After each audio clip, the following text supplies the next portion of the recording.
in the world. One ideas about give a little exploring your passions. Kind of, I'm talking to Joseph, a friend from Nigeria, and he'll be joining us right now. Yes. Yes. Here? Yay, yo. Yeah. Hey, hey. How you feel today? Good morning from my end. Hey, what time is it? It's 11 now, right? Yeah, it's 11:21 Nigerian time. What time you wake up usually? Uh, Let me say around 5 sometimes a.m. Why so early?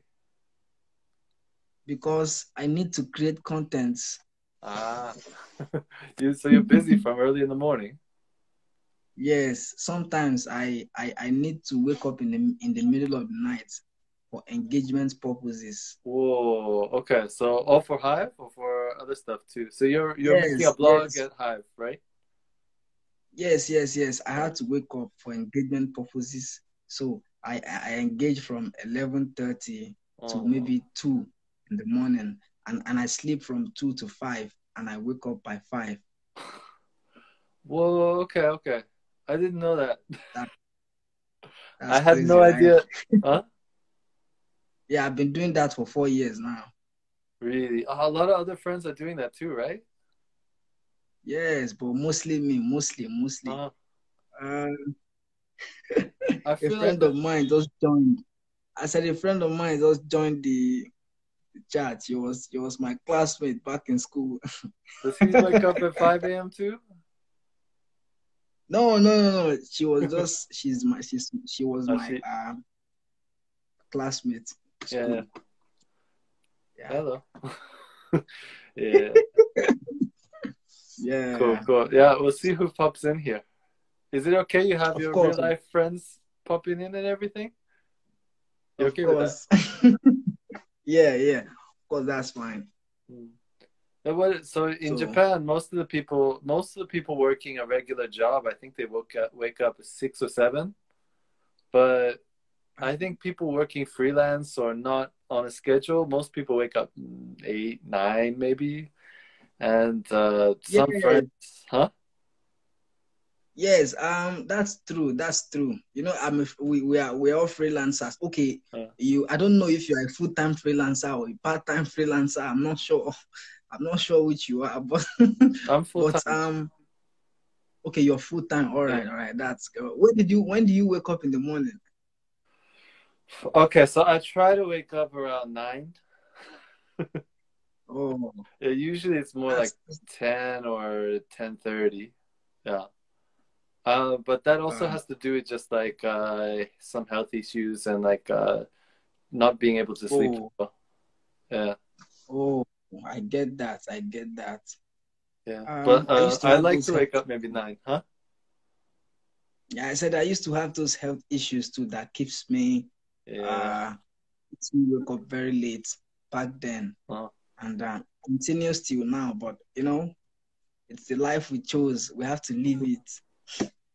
eh, so wait, so you just want to be active on your blog like all the time and that's why you No, wake not up.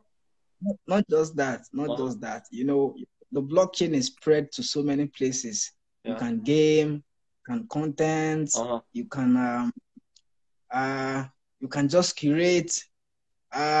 But basically for now, it's not as if I'm full time on the chain, but Uh-huh. I'm looking for how to diversify my Uh-huh. time.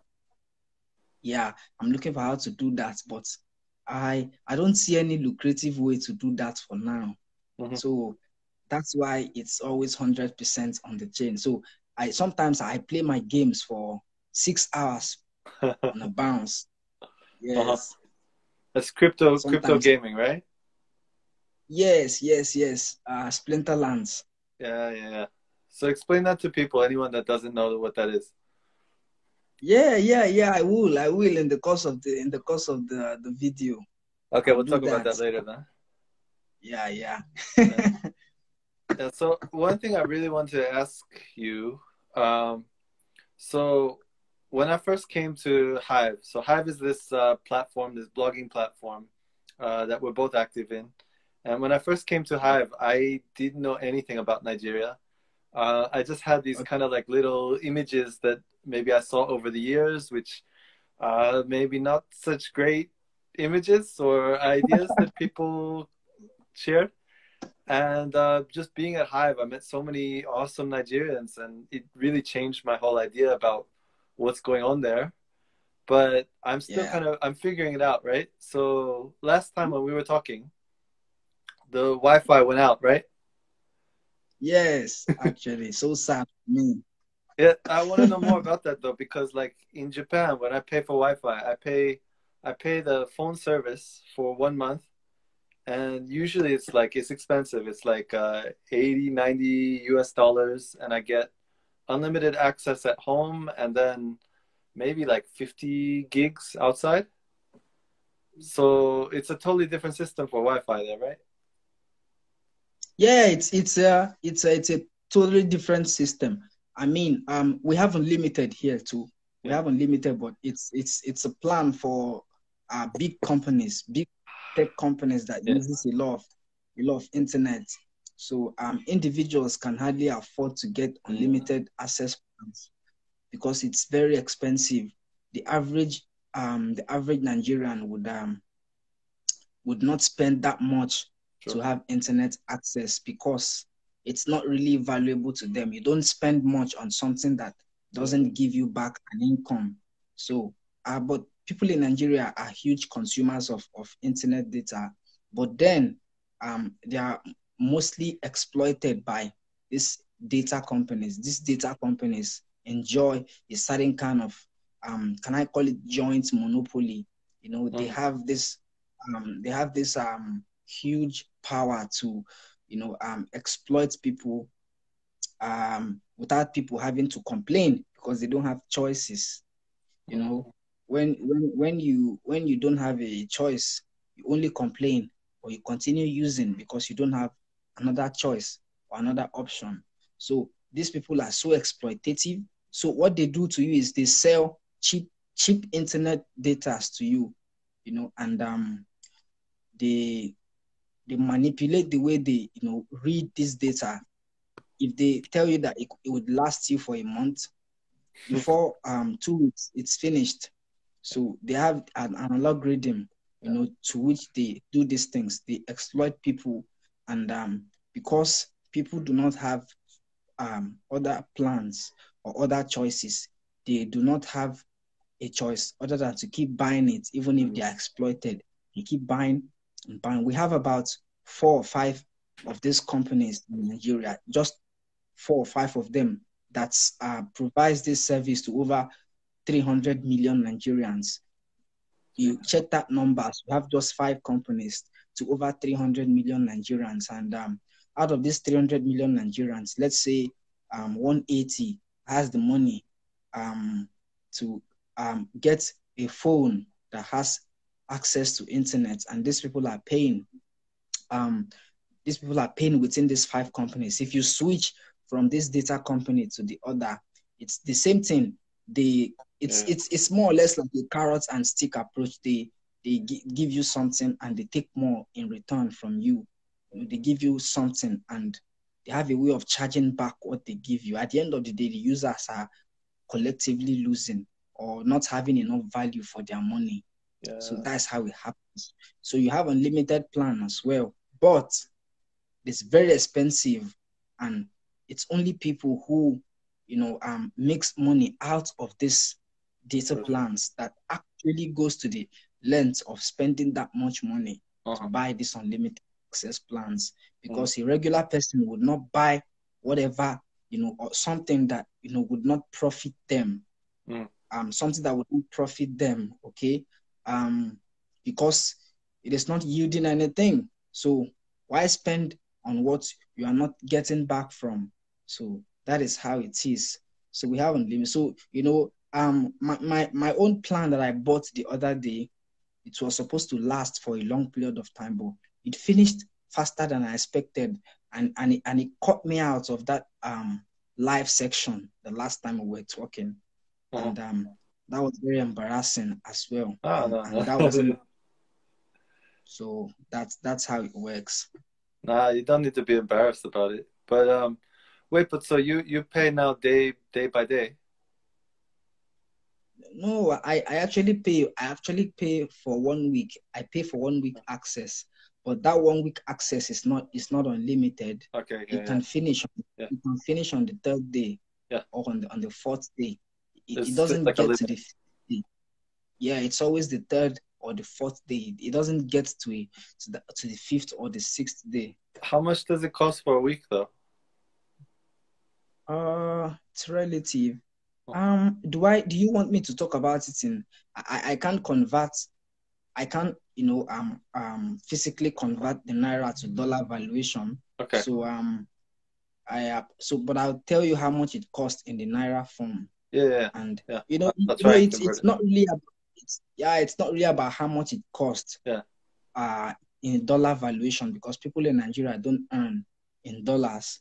You get to the earn in naira, and the pressure or the cost of these internet subscriptions on people depends on how much they are particularly earning.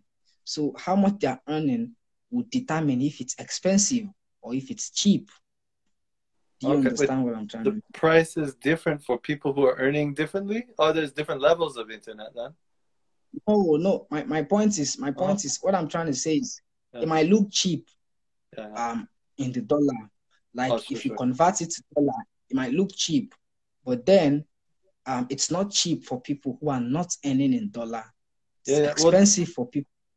That's something else I want to talk about, like about the different cost of living and like the how much people earn per, for different kinds of work and stuff. Because we see stuff in the news about like people earning this much a day, but the reality is really different when you're there, Yes. So I was kind of curious about, like, if you tell me in naira, how much naira does it cost for internet service though? All right, we have different plans, but mostly the regular person would spend close to might spend close to 5,000 naira per month on internet subscription, but the heavy users might spend 10,000 naira on internet subscription. The heavy users and the ones who actually use it to work online, I spend close to 15 or 20. 15 to 20. Okay. So the cheapest one you said is like $12 US, but like how much is a meal? Like if you're gonna eat a meal in I don't know, let's say a cheaper restaurant. Okay, we have different kind of restaurants, Yeah. We have the ones for the regular people. We call it buka over here. Buka. What's buka? Yes. It's the short form of how do you call it now? It's the short form of a local restaurant. Okay, or it's the short form of saying canteen, for example. When you say canteen, when you mention canteen, the regular person would think, oh, the place to eat for poor people. That's exactly what the regular person would think. When you mention restaurant, it feels as if, oh, that should be a high-class place for people to eat. But when you say buka, when you say canteen, your mind basically flashes to the fact that, oh, this should be places for poor people or people who don't have money. Yeah, so that's probably where I want to eat, though. I mean, that's like the really local places, right? Yeah, we have the local places as well. And is that the same as buka? Yes, the local places. Yeah, the local places, you can call them buka. Okay, I don't know where these names originated from, but that's how we have it. How much is a meal at buka? You can have a meal for less $1. Okay. You can have a meal for half $1. That's 50 cents. You can have a meal for 30 cents and even 20 cents. Yeah. All right. So how many naira is that? Like around? Okay, like due to the inflation in Nigeria currently, the inflation is currently beating so hard in the economy. this prices are skyrocketing daily. Back in the days, like let's just say 2 years ago, when you have 200 naira is about what can I call it? About 40 cents now, 35 cents, I'm not sure. When you have 200 naira 2 years ago, you could eat at least fairly well, fairly okay, not good, just fairly okay. Yeah. So but now you can't have that money and eat fairly okay now. Okay, you can't have that money. You can't have 200 naira and eat fairly well in a local restaurant, in a buka, for example. You can't eat. So, but when you have close to 400 to 500, you can eat fairly well in a buka. That's about $1, 90 cents to $1. Yeah. So yeah. So when you go to a buka, you could eat okay, you know, for 500 naira in a buka nowadays. Yeah. You know, you get meat as well. You can get meat. You know, you can get other things that should come with the food. Yeah. Okay, so Nigerians are heavy of meat. Okay, Nigerians consume meat a whole lot. We don't have vegans here majorly. Yeah. So yeah, so meat is a huge substance when it comes to food over here. In fact, if you don't eat with meat, you are considered to be a poor eater. Okay, so usually eat with meat. It kind of like, you know, proves kind of like a status marker for people to eat with meat. So yeah, so that's it. So but when you want to eat in quite classy restaurants as well, you should prepare to have about $5 to $10. Okay, because because these places, they are not selling their food. They are selling the location of the place. You know, you when you go to local restaurants as well, when you go to eat street food in local restaurants, the locations are always very shabby. No fanciness. You don't get fancy place. You don't get fans. You don't get air conditions. You don't get good chairs. It's just for you to eat and get out of place. Sure. But when you're going to a huge or a quite decent or affordable restaurants, okay, these affordable restaurants to have levels as well. You have where rich people go to eat. You have where average people go to eat, and you have people who are fairly okay goes to eat as well. So you have this food varying in prices as a result of where it's actually located. Like there are places in Lagos. Lagos is probably the most expensive place to live in Nigeria. So you have places in Lagos where the food varies. You can particularly buy a food in some places in Lagos for $5. That same exact type of food. But when you go to somewhere else, you buy it cheaper because of the location. Because there are places considered rich people. You have a place called places like Banana Island in Lagos. I've heard of it. Places like Island in Lagos. These are places where it is deemed that there are wealthy people who live there, or well-to-do people. You know, things are explicitly expensive in these places because the food is particularly expensive, because the location of where the food is being sold is what is actually being sold. You know, it's like rich people spending money, not just because they want to derive value, but spending money because they have that money to actually spend and to prove that they have money. Status. Yeah. I can imagine that. But like, if you go to those places sometimes, I don't know about in Nigeria, but in some countries you go to those places and the food's not actually better. It's just that they have a nice kind of fancy atmosphere and you can show your friends. They present it nicely and things like that. Is it similar there where sometimes you might feel disappointed with the food when you spend that much money? Yeah, I had quite an experience like that. There was a place where I used to live back when I was in school. It's not as if the food is that good, but people are going there people are flocking there because that's probably the most decent restaurant in the area. Not decent in the terms of the food, decent in the terms of building, of how fancy it looks. Okay. Yeah. So I've gone to such a place where you buy overcooked chicken, or chicken that is saturated with too much oil, and you pay so much for this food, and you are really disappointed. And the thing is, sometimes you go to some places who sell street food, and they have much more quality food than these places that looks big and huge and fancy. Yeah, it's like that. Yeah, traveling was like that too. It's like when I went to Thailand, I remember some fancy restaurant, it cost like 10 times more than the street food, but I would probably choose the street food every time. Yeah. It depends on what you're. Yeah, it depends. Like you said, people would mostly go for street food, but then rich people won't go for street food because they think the quality is quite lower and it's not really hygienic. They feel street foods are not hygienic, so they won't go for street food because they don't want anything to tamper with their health.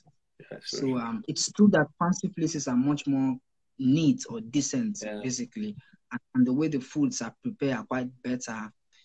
So these are some of the factors that makes people a little bit in dilemma whether to choose street food or go for fancy food, basically. So yeah. Well, I mean, when I first started at Hive, though, when I started blogging and I met all these Nigerian friends, one of the things that really shocked me, though, was that I had no idea there were restaurants like that.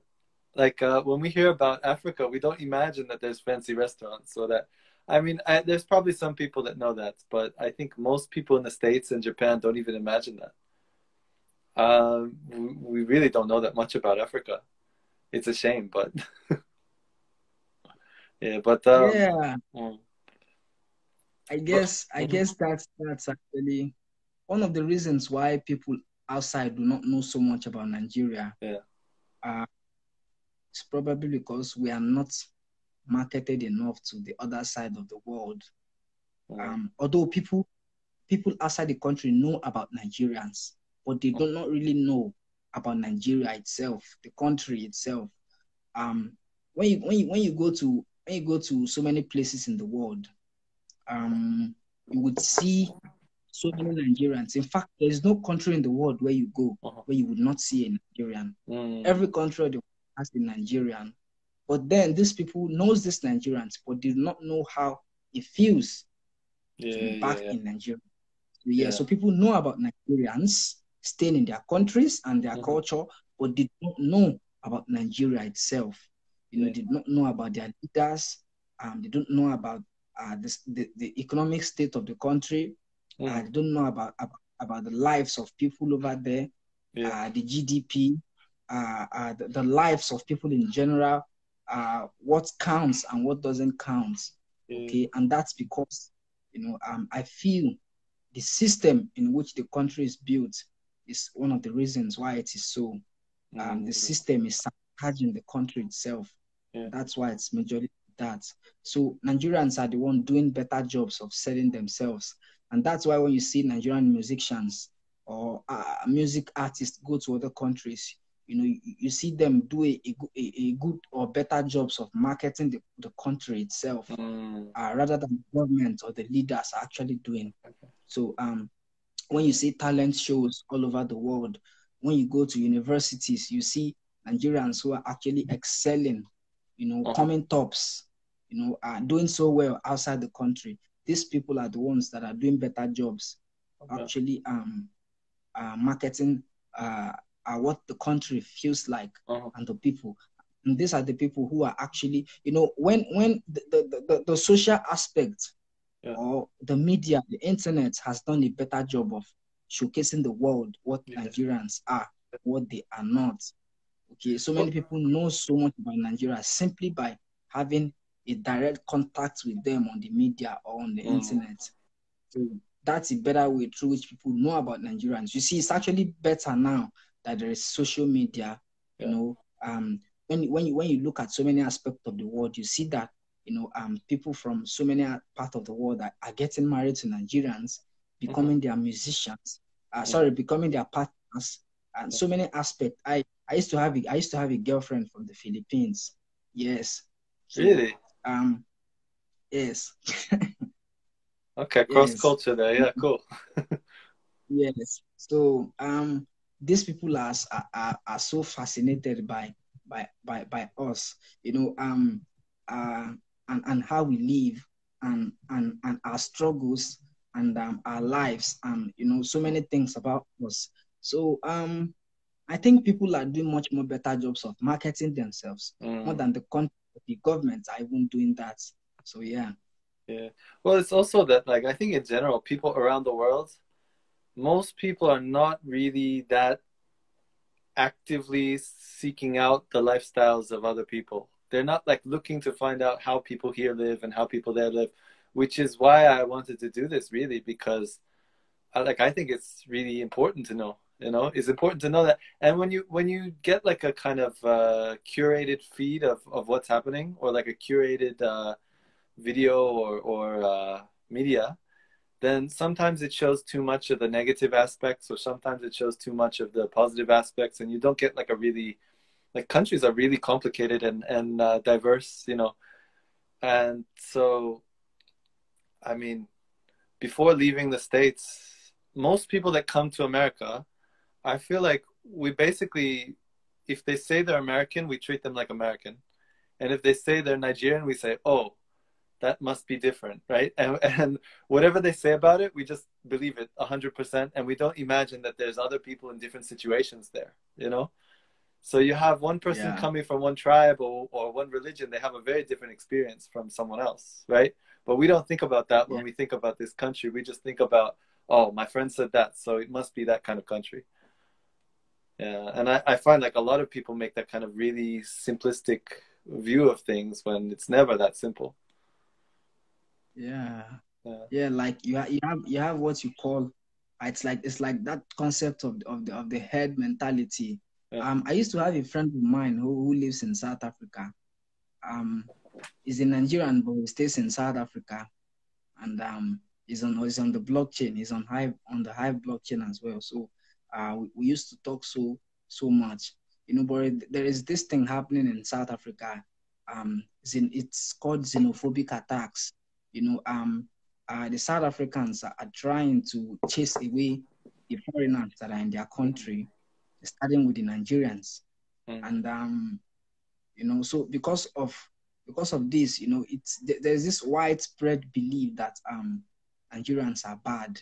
You know, a lot of population in South Africa believes that Nigerians are bad without even having a close relationships with the people who they are calling mm, bad. They don't know them firsthand. They only heard, and because they heard, you know, they totally believe that that's actually what that's actually the reality of things. So and they don't want to like have anything to do with Nigerians simply because they heard it and not because they experienced it. So if this kind of thing can happen in South Africa, I think it can basically happen anywhere in the world. Okay, mm, so it's much more complicated than Nigerians are very complicated people. I believe humans in general are complicated, mm. and Nigerians are not different too. So this isn't to say that we don't have bad Nigerians. Okay, we are suffering from the actions of bad Nigerians currently. You know, we have monopolists who are ruling the country. Um, the system is meant to, you know, particularly favor some part of some people. So we have Nigerians who are very bad, but then you have Nigerians who are great people, who are loving, Of and course, you yeah. know, yes, you have so many great Nigerians. When I came to Hive, some of the people who helped me progress are some Nigerians as well. So we have some great people as well in Nigeria. In fact, you have more great people once you get to meet the right people. Yeah, always, yeah. So yeah, yeah, yeah. No, I mean, I have that experience everywhere where regardless of what the image of the country is, whatever the reputation is, you always find like wonderful people there. You know, the majority is Yeah. always decent people, you know, and but when you a lot of times when you work in a certain industry or you do a certain kind of you know, you're surrounded by a certain kind of I don't know. Um, sometimes the people that are doing bad things, they do whatever it takes, you know? And so we see them first.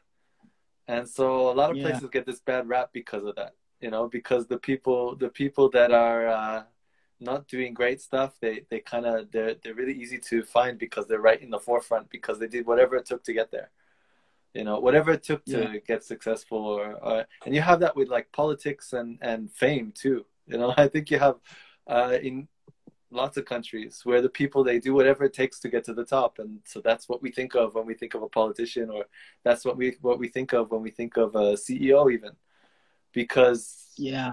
you know, the people that do whatever it takes, sometimes they're not always the best people, but it's complicated too. I don't know, but Yeah. It's complicated. there's good people that do bad things and bad people that do good things too. And I don't even buy Yeah. into this idea of good and bad people. I think it's all just a matter of what you experience and how you interpret that and how you react to it. You know. Yeah. So, Exactly. mm, Exactly. yeah. Exactly. But so okay, so you're freelancing full time with this kind of crappy internet situation, right? Is it? Yeah. Yeah. I have no choice but to do Yeah. that. I have no choice. Like, um, sometimes I wish I could badly leave Mm, everything to go to a better system where mm, everything works. Um, but because there are so many factors that you have to mm, consider before leaving. Leaving Nigeria is one of the most expensive things you'd ever do. mm, Um, yes, and if you don't have a plan, you'd go back to ground zero. So there true. are sometimes I wish to leave the system, but I don't have a choice but to just keep, you know, most times the system fails you a lot, Hmm. but because you don't have any other choice, you Yeah. just have to make do with it. That's one of the reasons why um, these things happen. Because they know that people do not have a choice. They don't Hmm. have they don't have a choice. They don't have another way to mitigate what is happening to them. So they keep doing what they are doing because they know people do not have a choice. Choice is actually power. When you have choice, you have power. You True. have power of selection. But when you Hmm. are limited in choice, you are not empowered. So that's Mm. the situation. Yeah, yeah, yeah. Yeah, but I know what you mean about like leaving countries. I don't know the situation in Nigeria for leaving the country, but in general, if the living cost is cheaper and you go somewhere where the living cost is more expensive, it's so difficult. Like I did that before. I was traveling in Asia and then I came to Japan, and like the difference, the amount of money that I had to make here was just so much more than I was used to living on there.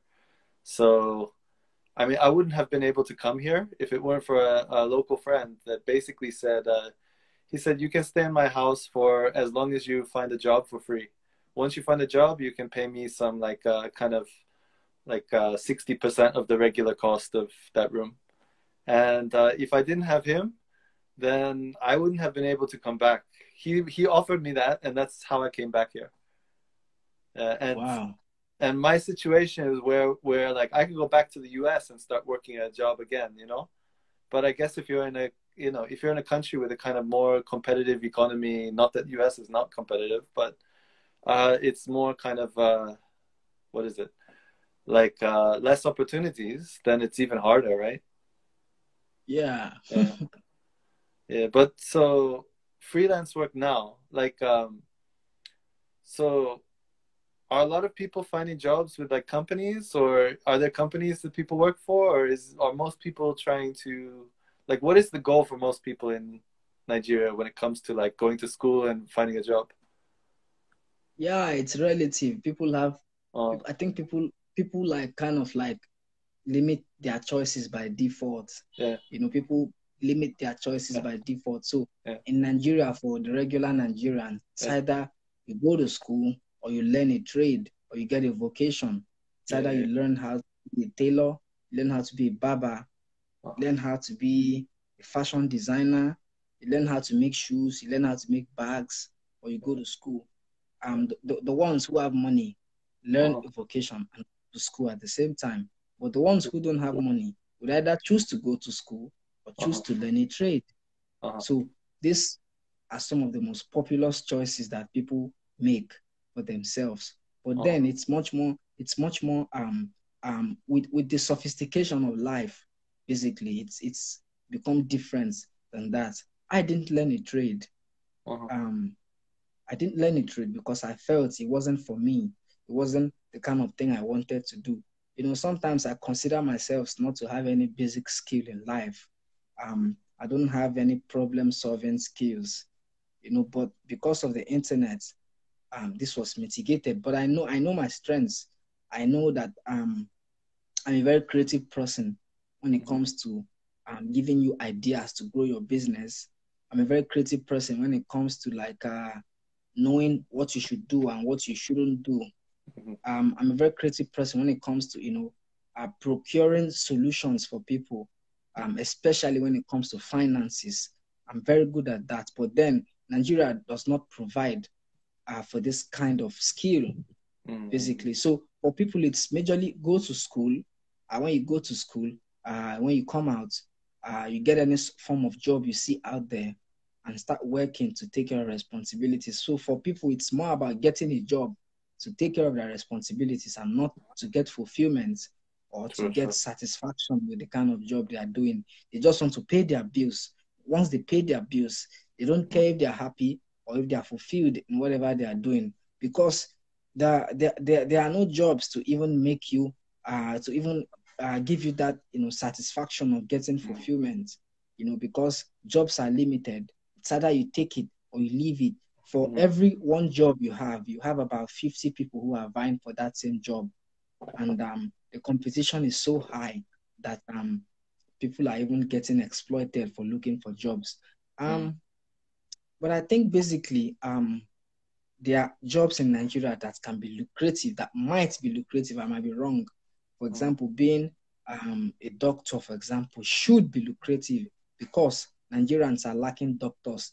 This is one aspect where we don't have so many people looking for that kind of jobs, because to even be a doctor is quite difficult and challenging. So not a lot of people go for being a doctor, or go for being a nurse, or go for being, a gynecologist or an oncologist or a cardiologist. These are very challenging, professions. So because these professions are challenging, you have scarcity in that particular aspect. So people who are in that field, get jobs quite well because they are scarce. But for people who are bankers, people who are marketers, who studied marketing or who studied banking and finance in the schools, we have so many people in this sector, and there are limited amounts or there are limited companies or jobs that are taken, that are offering opportunities in this aspect. So it makes competition to be very high. And at the end of the day, majority of people don't actually get the jobs that they actually study as a profession in college. So sometimes people decide to be entrepreneurs. At the end of the day, someone can go to school and still come back to get a vocational trade, still come back to get a skill which they can use, to fund their lives. I've seen people who goes on to become professional barbers, and they go on to make it in life. I've seen people who dropped out in colleges to learn trades or become a DJ. I was hearing a story of a guy whose results in school was so bad, he was asked to drop out of school because his results were so bad, But he stopped school and now he's a successful DJ that has built a lot of houses and has money and all that. So success is kind of relative somehow. So sometimes the system makes you think you are not good for anything because it's the way it's structured. Okay, so the way the system is structured makes people limited to just two choices in life, which can be very difficult sometimes. And so you said the two choices. You mean the trade or university? Yeah, it's either you get a trade or you go to university, and when you go to university, you come out to start seeking for a job. Basically, that's what people do with their degrees, to seek for a job and not to create jobs majorly. Sure. But so are there more people that are trying to start their own thing now, or has that always Has it always been like that, or is that like a new thing? This concept of like Yeah, freelance, is that new? no, that's not new, but it's Yeah. quite alien to some people. It's alien, it's not new. Okay. Just Oh, feel alien. people don't understand it. Yeah, people don't understand it, and Uh-huh. that's because particularly we have something we have fraudulent schemes in Nigeria. Yeah, yeah. Some freelance jobs are paraded with fraudulent schemes, and people are so scared to be duped of their money. So they don't want to venture into something that will be profitable, but at the same time they might be duped.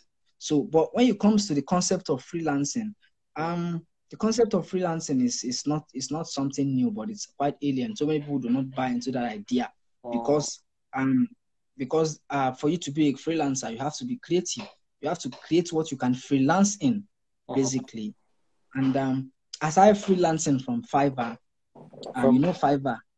yeah, vaguely. You mentioned it before. I've heard of it before, but what Yeah, is it that's why I exactly? started. Huh? What do What's you Fiverr? mean? What's Fiverr? Yeah, it's a place where you can offer any kind of skill you have and you get paid. Okay. Yeah, it's like a place where people who offer jobs meet people who need these skills. Yeah. So yeah. So Okay. I was freelancing Oh, on that Fiverr, and I was micro sourcing on the internet. These are like free freelance gigs as well. So freelancing is mostly related to the internet. Most people don't do real-time freelancing because it's hard for you to do freelance gigs. One way through you get real-time freelance gigs is photography. So many people are professional photographers as yeah. well. They use this photography to like earn money for themselves. You have people who are freelance journalists too. They gather stories, and they go to media houses to sell these stories. Yeah. What about So tutoring? Because you were tutoring before, right? yeah, I was tutoring, but that wasn't a freelance gig. Okay. Okay, I was employed by someone. Yeah. So I was Would some employed. I people had a try? time. Would some people try to do that freelance, or nobody bothers to do that? Yeah, so many people were doing it. It was quite it was the main job for people who didn't have a job back then. It was the major job for people who had um Oh, who had abilities to teach others. yeah. It was the go-to job for a lot of people. It was Maybe the for job that was available. Americans now too. Uh, yeah, we So don't it have the was, best reputation like these foreign teachers in Japan. Because a lot of people they don't really know what to do with their life, or they don't have any other skills, so they start this. And so at first I was really embarrassed to say I was teaching English in Japan or in Asia. But nowadays I realize like actually because there's such a low standard for like a lot of people just don't care. If you actually know how to teach and you care about your students, it can actually be really fun, especially if you don't have a boss. So now I actually like yeah, it a lot. But for a long time I was really embarrassed. But anyways, just yeah. Well, I was embarrassed too. Doing really that, but yeah, it was it's fun same for thing me there. basically.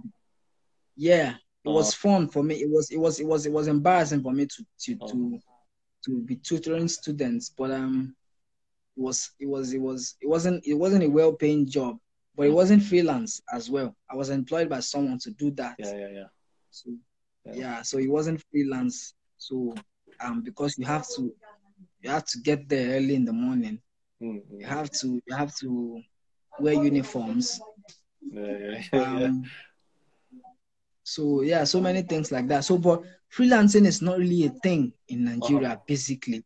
It's only done by people who has skills to actually offer. Uh-huh. Like journalism is a skill. Yeah. Basically, when you have journalistic skills, you can offer your stories to media houses and they buy it. Mm-hmm. We have people who are script writers who write script for movie houses, people who Uh-huh. shoot who do movie. You have people who write scripts. Um, these are freelance gigs, but not everybody understands this concept Yeah. because freelancing isn't something that so many people are are familiar with, except for some particular kind of people.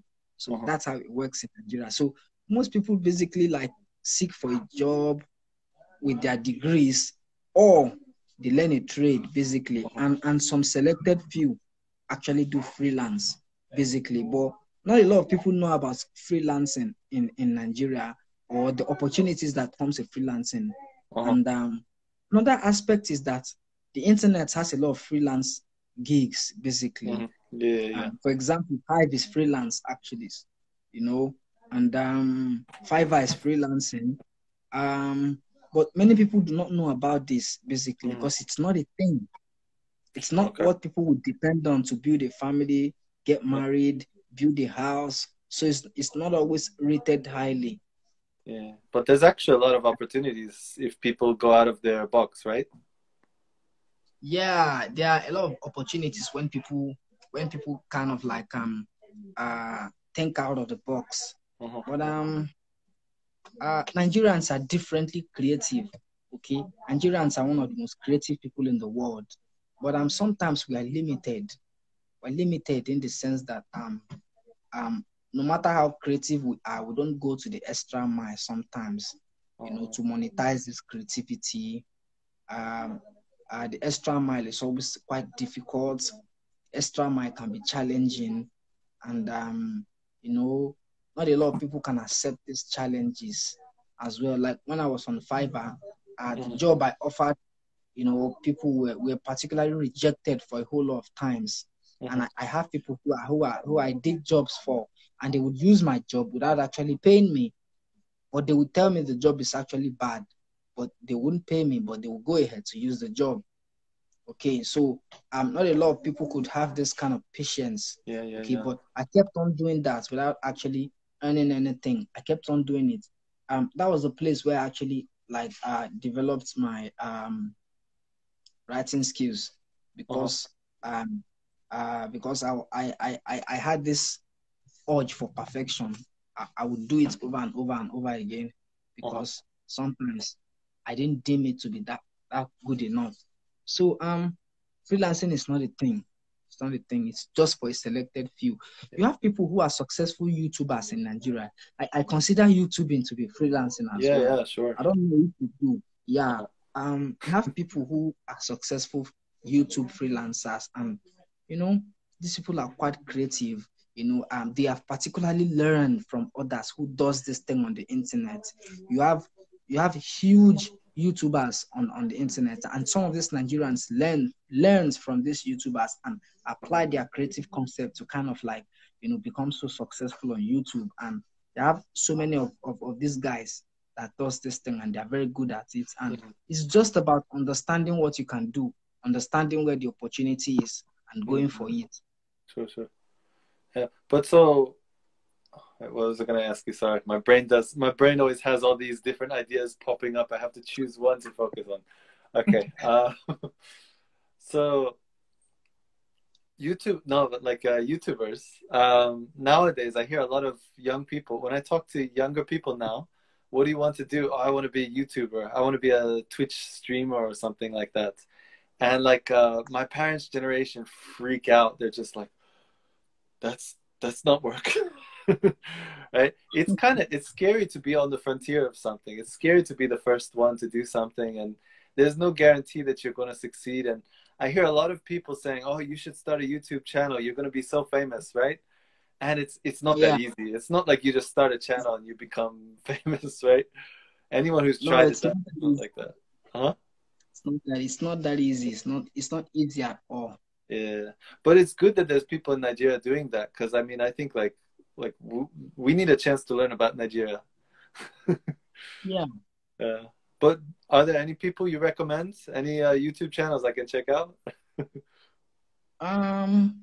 Most Nigerian YouTubers are majorly tech YouTubers. Okay. You don't have a lot of lifestyle Nigerian YouTubers. I watched this channel. No, I watched they are majorly. Okay. You were saying? No, I watched this channel called Bada Box, I think. Do you know that? It was on Yeah, YouTube. I don't know that. Yeah, it's a YouTube channel. I think it was basically like an independent TV channel on YouTube from Nigeria where they showed all this kind of different lifestyle stuff. That was pretty cool. Yeah. Yes. The truth is that you have so many people who are doing things, and not so many people know about these people that are actually doing these videos. Like this YouTubers has to stand out to actually get watched. You have to stand out in whatever you are doing for people to pay attention to you. Yeah. So that's why it's more tech YouTubers stand out, because tech is an aspect where people want to learn from. So many Nigerians are inquisitive about tech. So that's why tech YouTubers are much more popular than any sort of YouTubers in Nigeria. Yeah. Well, yeah, like I said, I mean, I guess it's I think, do you think it'll grow? Do you think like more and more people are going to try that? Yeah, more people are going to try that. I have this friend of mine. I have this friend of mine that is in school, but I was hoping when he comes out of school, we would, go into content creating on YouTube full time. We create content about lifestyle, go travel to so many places to show people about the lifestyle in Nigeria and all that. He's very good with the camera, and he's very good with techie stuff. I bring the content, he brings the equipment, and we do that just to grow, not because we want to actually make money, but because we actually want to diversify into something that has the prospect of becoming something in the future. So that's just it. I think so many people are going to go into it eventually. Tech has come to stay in Nigeria, and I think with the fact that there are not a lot of jobs in the country, people are desperate to try different things, basically, in order to make money for themselves. So you're thinking about doing YouTube too? Yeah. He's going to own the channel, but we are going to do the contents together, and he might probably pay me maybe after so many years if the channel decides to be successful. It's a 50-50 thing. It might work, it might not work, but who's to say we can't try? Yeah. Well, you got other stuff going on too, so I think that's really the main thing for me. Once you have other stuff going on, you can kind of do it more the way you want, and usually the way you want to do it, if you can make some adjustments, the way you want to do it will be more popular than if you just try to make it so that everybody likes it. Because anyone can make it that way, You have to show something unique that's you, and if you don't show that, then somebody else is going to come along and do the same thing better. Yeah, but so how do people feel about that, though? If you tell them that, is it something that people can understand, or most people can't relate to that? No, I don't think most people can relate to that. Most people want to be perfect when they start out with something. Oh, okay. And that's why, because they are thinking of the gains and the money and all that. So people want to be perfect from the go. Not understanding that failure is part of the process. So and sometimes when these people try so hard to be perfect, they end up missing the whole concept. Yeah. You said you might want to move to another country. Yeah. Do you know where? I don't know where, but I'm making plans. I don't know where yet because it's so complicated now. There is not a YouTube channel or a place where I can get information about the intricate aspects of so many countries. There are intricacies of countries where so many people do not understand. And it's until you know these things that you can basically make your decisions. Some of the things we read on the internet are not accurate about these places. Sometimes you might say, oh, let me search for the 5 most comfortable places to migrate to in the world, and the information you get are not even as accurate as what is exactly happening in these places. So at the end of the day, you end up making the wrong choice because you worked with the information, you worked with wrong informations, and you don't have people who are telling us the most intricate aspect of these countries, Sure. except you visit these countries yourself to particularly know what is going on. So and that's one of the problems, because I don't have exact information to places where I might like. I don't think I would consider jumping into these places, because I don't know exactly what it feels like to be there. I don't want to work on information that I've read online. This is because countries actually paint so many good things about them, and you get there and it's not the way it is. Yeah, you get to where it is and it's actually way better or way worse than you imagined it. Or just really different. Yeah, it could be totally different from what you have read, but your ideology of going to that place wouldn't even be considered anymore, because everything is quite different than you imagined it to be. So that's one of the things that is delaying me, and money too is another thing as well. And these things take a lot of planning. If you don't plan them well, you lose. So many people have gone out of the country, and they end up getting imprisoned for not knowing how the system works over there. Really? Over these countries going to, yeah. You have so many people, different rules. Nigerians who, yeah, you have people who go to countries and they are deported because they have violated the most simplest of rules that they actually don't know about. Like and what? These are like there are some countries that doesn't like loitering. People have been deported for loitering. Deported? Yes. Yes. Oh. I wonder which countries though, yeah. Because like I can see that in America and in Japan, I feel like loitering is kind of something where it's not exactly illegal, but you can call the police and tell someone, oh, someone's loitering outside. It's kind of a negative thing that you're not supposed to do. Yeah, but it's quite more strict in some countries like that. Wow. As you go to a country that has insecurity purposes and you are loitering in some particular places, you could be taken to prison or you could be deported. So knowing some of these intricate informations would essentially enhance you staying in such a country. And some people do not even know the smallest aspect or the most littlest form of information about where they are going to, and they end up failing because they didn't get to know what they could have known earlier. So yeah. When I came to Japan, I think I was okay because I spent maybe like 3 years just watching as much and reading as much and talking to as many people as I could. And when I got here, the only thing that really gave me a kind of shock was that nobody stared at me. So I just imagined, because I look differently, that everybody would be looking at me. But in Japan, people don't really make eye contact. So like they try to be polite. So nobody looked at me at all. And I guess if you go to the countryside, it's really different. But I was pretty surprised by that. Yeah, because when I got here, I was the only foreigner in the whole neighborhood that I was in the first few days. And yeah, everything else, I guess I kind of read up on before. There's some things though, like I guess bragging about like saying something really positive about your girlfriend or about your family in Japan is kind of looked down on because it's seen as an extension of yourself. So if you say like, I'm the best, it's almost the same when you say your girlfriend's great, or when you say your mother's a really sweet person.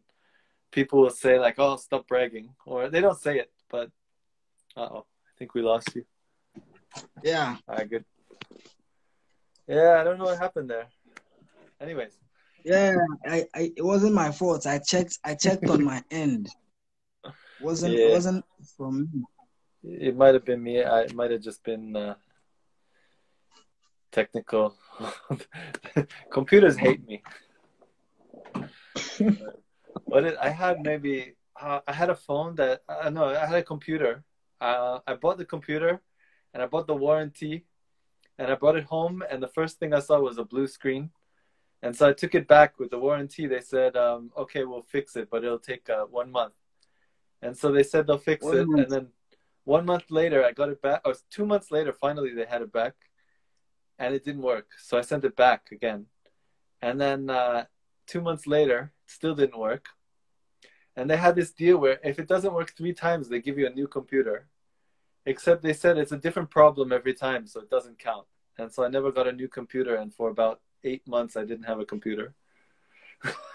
Wow. So did you get a new one? In the end, they finally fixed it, and it lasted for about a year and a half before it stopped working. So, wow. my relationship with technology is not so good these days. Nowadays, it's getting better again, but yeah. No, with your new iPhone 13, I think it would be better. Hope so. If that doesn't work, I'm gonna cry. It should be better. It's expensive, so it has to be better. I don't trust that. Yeah. If someone says it's expensive, so it's better, I immediately just say, It has to be. Not that it's going to be. There's no certainty, but it has to be better. We'll see. Hope so. But yeah, so what were we talking about? Do you remember what we were saying before? I'm lost. You said you want to try. You want to live overseas, right? Yeah. That's what we're talking about. We were talking about getting in trouble for things that you didn't know were illegal in some country. Yeah. I see that happening to some people, actually. I haven't met anyone that actually was deported for that, but I've seen like especially just kind of social things where people get really freaked out by something. It actually happened to me before. Forget where he was from, and I don't know if this is like a cultural thing or not, but there was this guy, he was actually from Ghana, and he wanted to hang out with me every day because I said we're friends. And I said, that's not what I do with my friends. I don't hang out with them every day. I meet my friends once every 2 or 3 weeks, right? But he came to my house and he was waiting for me. And I was just kind of, what's going on? Did you have food in the Huh? Did you have food in the house? No. We got along. We had a long conversation. So why was he coming every day if you didn't have food? At least I was thinking maybe because you had something to offer, a drink, a food, and that's why he was coming every day. No. But I think it's just because with his friends at home, he probably meets them every day, and that's what he was used to. So, and he probably didn't have other friends here. So, yeah. But there's all kinds of stuff, I feel like, not only based on the country, but based on like what's normal in that group of people too. So I have that problem a lot because I moved around so much. So I do really weird stuff. Even like I sit cross-legged, like I guess we call it Indian style in America. I don't know if that's okay to say, but you know what I'm talking about? With my legs crossed, like meditation style. Yeah, I do that too. I sit that way in a restaurant. You're not supposed to sit that way in a restaurant in a lot of countries, but I do that all the time, and people just kind of look like. But you can do that in places like India. You can do that in a lot of countries, but like in America, it's not really normal to do it on a chair. In Japan, maybe it gives off a different vibe when you are doing that. Well, makes you look strange. There's some stuff that's just considered rude, or it just seems like it's so strange to people. So, is there anything where you think like, have you heard any stories about people getting kind of in that weird cultural confusion? Yeah, like it used to happen in the past. It used to happen in the past. Like I've had stories where people go to other countries and they had problems with the transportation system. The way the transportation system works in some countries are quite different than the way it works in some other countries. Like I've had a man who wanted to alight from the bus. He went to England. Instead of pressing a button on the wall to come down from the bus, when he presses that button, the driver gets a notification that someone was supposed to come down. But the guy walks up to the driver and said, "Driver, I'm going to stop here," rather than pressing a button. Okay, so it makes him look strange. He stands up from the bus and walks straight to the driver's seat and tells him he wants to stop instead of pressing that button that shows you want to come down from the bus. So these things happen and people are like, what the fuck is going on here? So, that so kind it of stuff happens happens. that way. This doesn't get you deported. This doesn't get you deported. I hope But not. it doesn't. It doesn't. It gives off a different vibe. It's kind of a mix up sometimes that people experience basically when they go to so many countries. Like, I've seen in a situation where someone who goes to another country and start asking for a particular kind of food that he eats back in his country, and they're like, we don't sell that stuff here, man. We sell hamburger and donuts and all that. Yeah. And these things happen. And I've gotten a situation too where someone is used to eating heavily, and there are some people who eat heavily so much. Like someone like me, I eat heavily, and I eat heavily, so I'm used to it. So if I want to eat my dinner, I make sure it's very heavy because it sustains me throughout the night. But I've gone to a particular kind of restaurant where they say, "Oh, we are selling this kind of food that is eaten in this country." And I saw the food that I was supposed to eat at night. It wouldn't even sustain me till 11 in the night. And and they call this dinner. We Nigerians are like that. We eat heavily. We are not used to eating two breads and one hamburger and egg. We are used to eating heavily, staple food. It's either fufu or it's eba or it's heavy rice and with stew and chicken, a lot of chicken, a lot of meat and all that. So we're not used to eating breads with all this kind of toppings on it.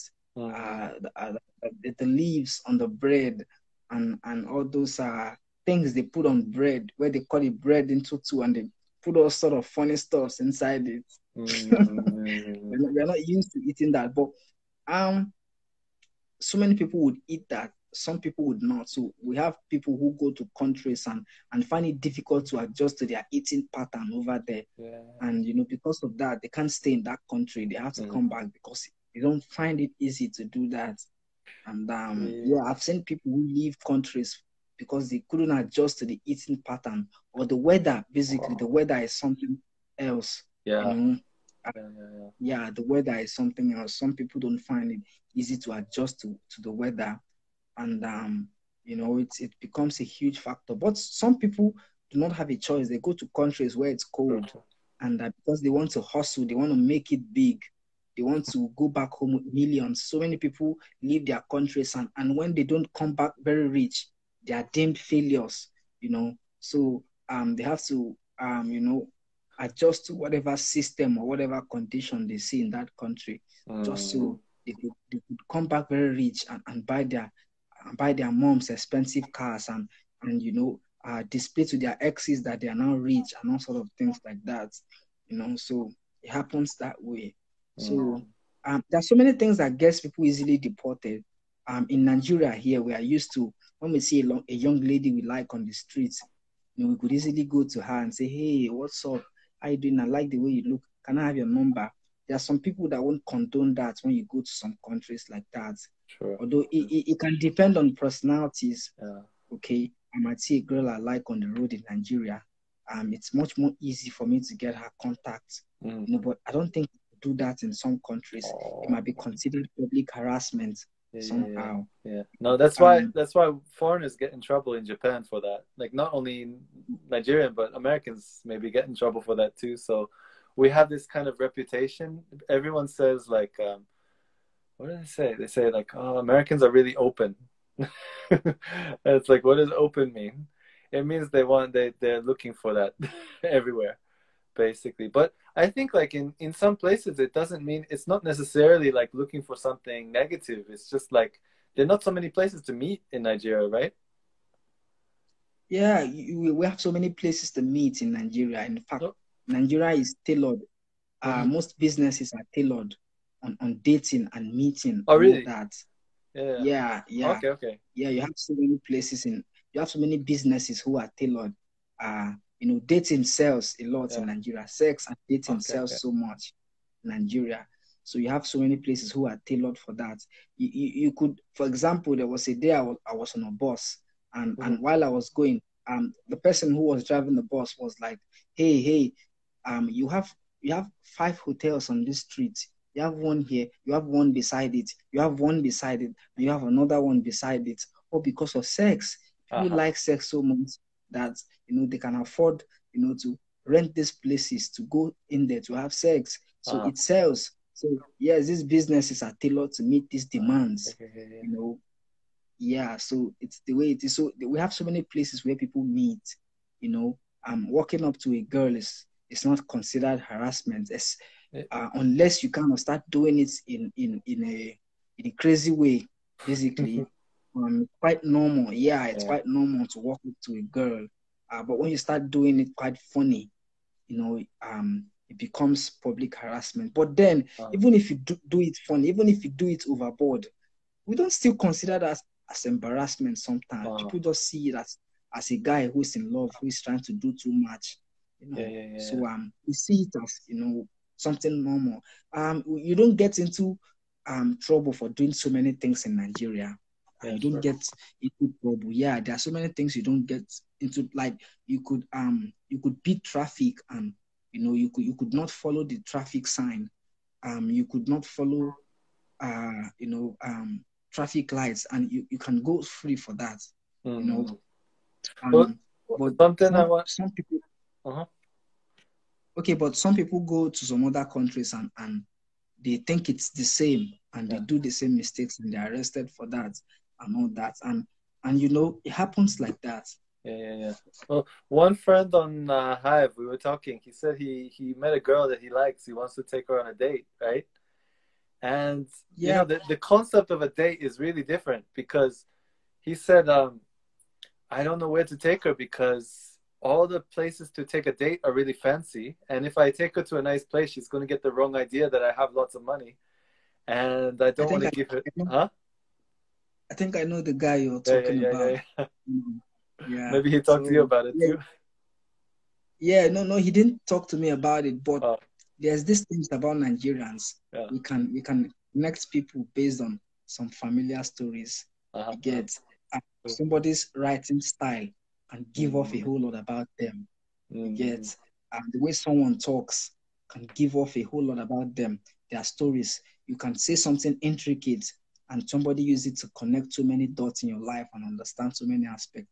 That's something that is quite similar. We have so many similar lives, so many people living similar lives in Nigeria.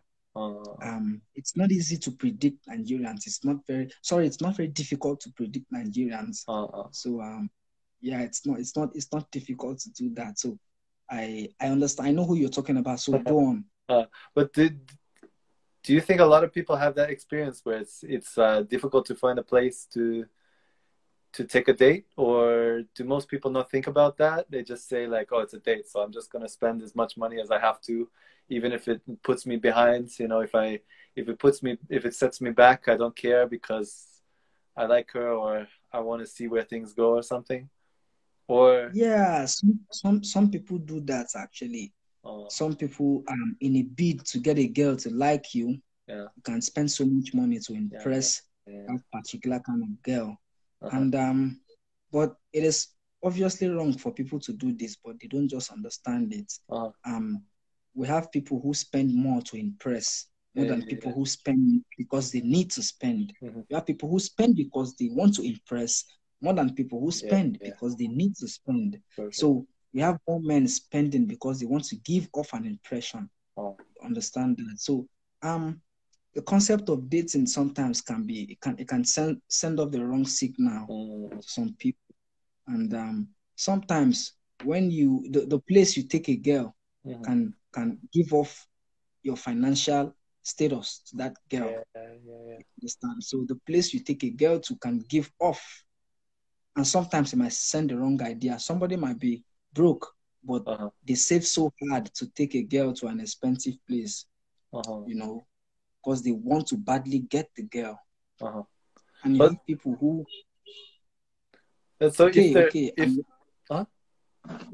Yeah, I'm listening to you. Okay. No, so if they're not trying to like put up an image of having more money than they have, then where can they go? Are there places to Yeah, go?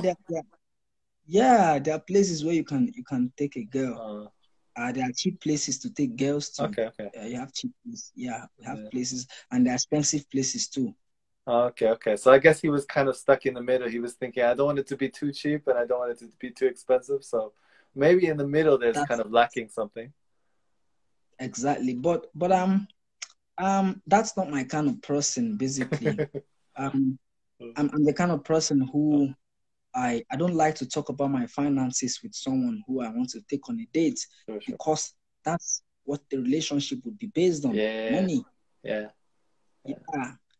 Yeah, money. That's the misconception that a Mm. girl gets when you do that.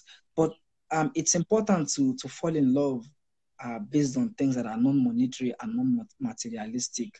You know, you find someone you love, and the person don't mind if you're eating, if you're going on a date that is worth less than $1, Yeah. you know, or going on a date that is not up to $5. There are some people who don't mind the amount of money you spend, or who don't mind the kind of places you go.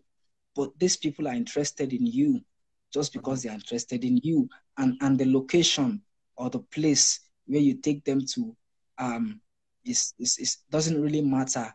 Okay, these places are just buildings and things, but depends on two people who are going out with themselves. But I get the fact that some guys want to make a very good impression with girls. Basically, guys wants to make some good impression. Oh, I think that guy is a gentleman. He took me to a nice place. We ate expensive meal. I think I should date him. But that relationship isn't built on what you found in that guy. It's built on the prospect of what you are going to enjoy.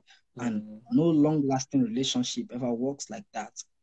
So yeah, I've been with a lot of girls like that who, when we start talking about love, they want to know about money. They want to know about where you would take them to.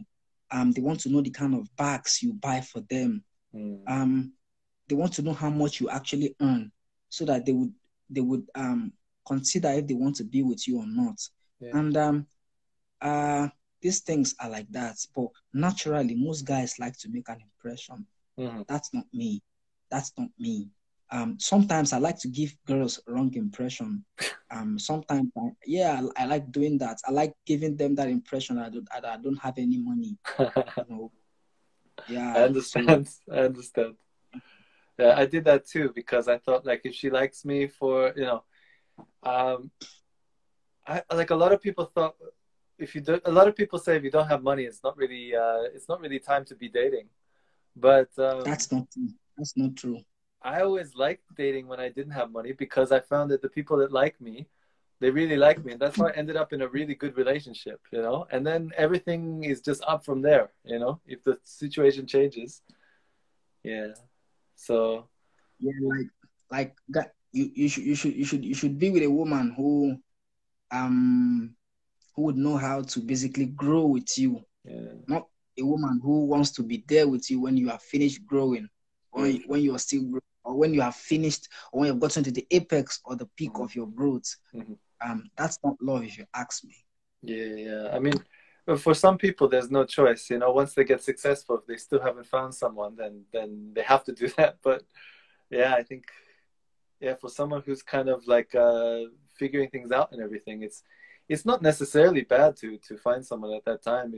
The only problem, I think, is that if the two people have a similar idea when they're in one situation, but then the situation changes and they never talk about what they're going to do if this financial situation changes, suddenly you have more opportunities, and two people might kind of have two different ideas about where to take it from there.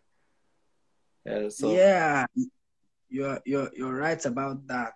But most of the relationships that have really grown, you have people who are coming from a long place, or from a really far distance. Mm-hmm. Most relationships that have seen the light of day, that has gone on to be useful, are some of that relationship that has translated from one stage of life to another stage of life. Mm-hmm. You get, one of the reasons why rich people or celebrities find it difficult to fall in love is because the expectations are so high, and Yeah. they didn't get to find love when they were nobody. They didn't find love at that moment in points in their lives where they were still figuring out what they want to be in life, Mm-hmm.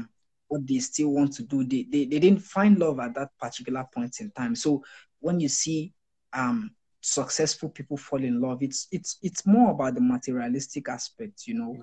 Oh, that guy is worth $90 million, and if I join my wealth with him, we could build an empire. We could do this, we could do that. And Mm-hmm. they are not really talking about what actually matters: Mm-hmm. compatibility, respect, loyalty, acceptance, so many values, that are intrinsic, so many values that should actually hold up a relationship. They don't base their relationship on this aspect, and that's why you have so much divorce when it comes to successful people, and that success becomes an ego to how they should basically be human. They are much more of successful people more than they are humans. And this Mm-hmm. becomes a really huge problem. Yeah, yeah, yeah. Well, I guess one reason why probably celebrities date celebrities is because they can never trust someone who's not a celebrity, right? They never know, like, is this person just kind of using me or something? In some situations, I imagine there might be like a natural chance for them to meet each other. But for the most part, if you're a celebrity, you're just meeting fans and people that they know who you are and they're really excited to meet you and stuff. So it's not really a balanced relationship. Yeah, Yeah. that's why you need to. That's why it's important to find someone when you are nobody. Mhm. I understand that. Yeah. So should we finish for now and we'll keep going some other time? It's left to you. Yeah, You because can actually. we can do this whenever, you know. So I'm gonna have other people on sometimes, but you know, whenever you want to do this, we can try to make time for it. Anytime you want to make time, I'm Yeah. available. Cool, cool, cool. Yeah. And we'll talk about we'll figure out some topic to focus on next time too. All right. Okay, Cool, man. It's that's always good to talk to all you. right. Yeah, you too. All right. Yeah, thanks a lot. Have a good day, man. It's still early, right? Yeah, it's still early. Yeah. All right. Bye bye. Yeah, take care.